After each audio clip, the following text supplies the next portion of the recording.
And now the synthesis. Good day, everybody, and today we will be going through the process of photosynthesis. This process is very important and involves a lot of parts, such as planting. Planting has chlorophyll. It gives planting its green color and helps planting absorb a lot of light. We have the sun. Hey, and I'm taking my rays down onto the earth. We have water. Hey, I'm water, I'm the juice of life, so I'm gonna travel around the world. And we also have carbon dioxide.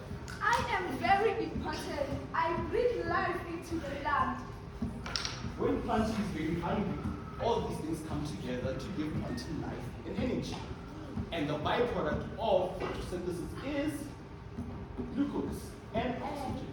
And the byproduct of photosynthesis, which is the glucose.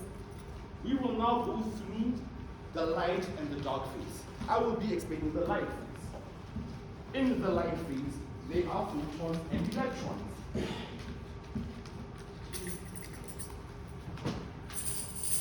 The photons and electrons are very excited as they are receiving light.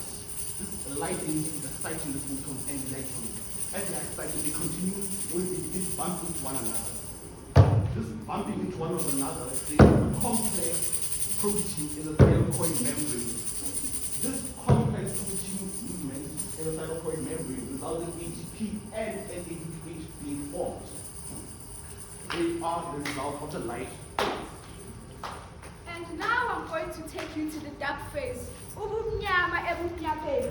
whereby the ATP and the NADPH are produced in the light phase are going to fix our carbon dioxide, break them, and then now they are going to form some organic molecules. In those organic molecules, we are going to form our glucose. And then this is how our lunch is produced. And then now I'm going to give you the most important thing, which is the oxygen. I breathe oxygen. And it is also important in the plant respiration. And now we have our glucose and also our oxygen. And now we have photosynthesized. Thank you.